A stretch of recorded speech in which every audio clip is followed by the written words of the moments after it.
गव्हाची कुरडई तर अप्रतिम असते, पण तांदळाची कुरडई पण छान लागते. म्हणून मी आज तुम्हाला तांदळाच्या कुरडईंची रेसिपी सांगणार आहे. ती पण सुती कपड्यावर घालायची आणि सुती कपड्यावरून कशी काढायची याचा पूर्ण डिटेलमध्ये मी सांगितलं आहे. तर सर्वप्रथम मी इथे 2 वाट्या तांदूळ मोजून घेतले आणि 2 पाण्याने स्वच्छ धुवून घेतलं आणि याला मी 3 दिवस भिजत ठेवलं आहे ह्या तांदळाला आणि रोज याचं पाणी मी चेंज करत आहे.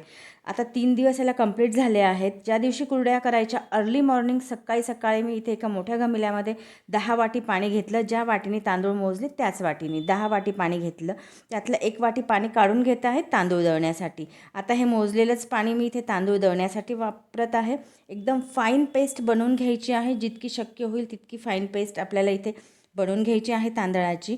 आता ह्या पाण्याला उकळी आली, याच्यामध्ये चवीप्रमाणे मीठ टाका आणि थोडंसं सायट्रिक ॲसिड टाका आंबटपणा येण्यासाठी. आणि तांदळाच्या पिठाची अशी संतत धार आपल्याला सोडायची ह्या गरम पाण्यामध्ये, जेणेकरून गाठी नाही झाल्या पाहिजे आणि कंटिन्युअसली ढवळत राहायचं याला.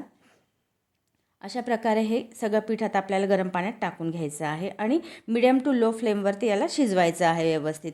गव्हाची कुरडई ही अप्रतिम असतेच, पण त्याचा कुटाणा खूप असतो, म्हणून तांदळाची कुरडईसुद्धा छान लागते. कधीतरी ट्राय करायला काहीच हरकत नाही.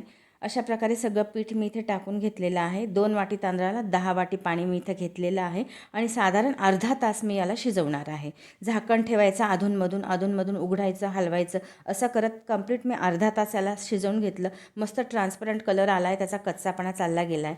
आता गॅस मी इथे बंद केला आहे. आता याला गच्चीवर घेऊन जाते आहे. गच्चीवर मी एक सतरंजी टाकली आहे, त्याच्यावरती एक मी कॉटनचा कपडा टाकला आहे. तुम्ही इथे पांढरा कपडा पण घेऊ शकता. तर शेवेचा साचा घेतला, त्याच्यामध्ये आता हे पीठ, तांदळाचं पीठ आपल्याला भरून घ्यायचं आहे. हे छान शिजलेलं असेल तर कुरडया हा छान निघतात, तुटत नाही तारा. त्याच्यामुळे चांगलं शिजवणं जरुरी आहे. अशा प्रकारे कॉटनच्या कपड्यावरती आता हे टाकून घेत आहे मी कुरडया. अशा प्रकारे सगळ्या कुरडया मी इथे टाकून घेतलेल्या आहेत.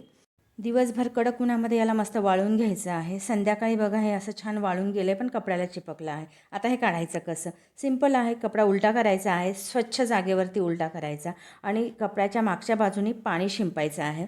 भरपूर असं पाणी त्याच्यावर शिंपडायचं आणि एक 5 मिनटं त्याला मुरू द्यायचं थोडंसं आणि मग नंतर कपडा सरळ करायचा.